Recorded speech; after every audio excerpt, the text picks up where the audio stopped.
As a child, she picked cotton and attended a mission school. After high school, she received a scholarship to seminary. She wanted to become a missionary to Africa, but later found out that they were not sending many African Americans out on assignment. She changed her plans and decided to become a teacher. She met and married Albertus Bassoon in 1898. After the death of her husband, she and her son moved to Florida, where she started a school for girls. She had very little materials, few pencils, and torn books, but she made the school successful. Later, she added classes for nursing and opened a hospital so that these young graduates could have a place to work. Soon after, she merged with Cookman Institute to become the Bethune-Cookman College. She was an advisor to FDR. She also pushed for black women to become officers in the Army. She won many awards, and in her last will and testament, she asked that each generation educate the next generation. She died on May 18, 1965.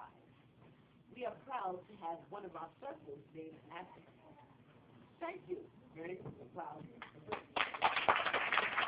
I just want to reiterate what Ms. Berglund said, that we need to pass our history down. We have for so long been under this thing where children should be seen and not heard. Amen. And they should be an adult conversation.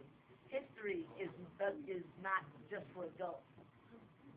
History is history because it's passed on. That's why it's called history.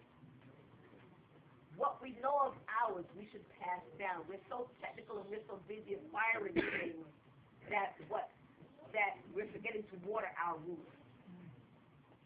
And when you don't water the roots, the tree falls over. So I just want to say how the same way Ms. Berlin talked about her aunt. My mother told me the story of when she first came here from Jamaica in 1944. And she came to Florida, and she came up on the train. And she was telling me, so she said on the train, she was saying, boy, there's a lot of black people traveling today. She didn't know until she got to Washington. And they got off the train, and she's like, there were white people on this train? Because she came from Jamaica, she didn't know anything about Jim Crow. So she just thought it was a whole bunch of black people coming, you know. So she learned, and she went through a lot of things here, right here in New York City.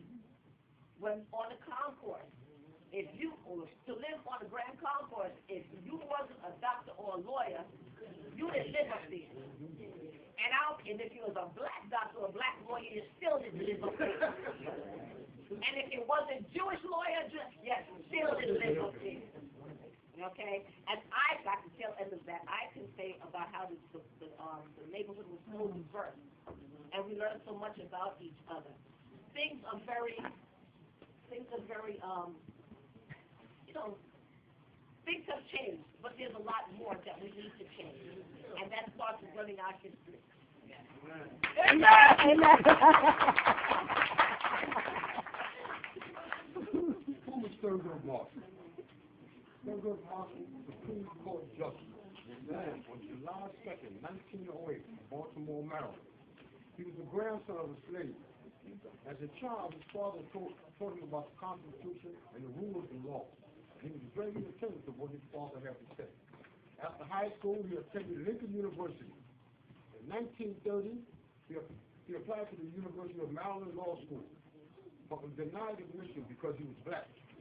That same year, he was accepted to Howard University Law School. After becoming a lawyer, he won his first case in 1933. He later became chief counsel before the NAACP. After an impressive record, the Supreme Court challenged him to the state's harmful discrimination, including the landmark Brown versus Brown decision in 1954.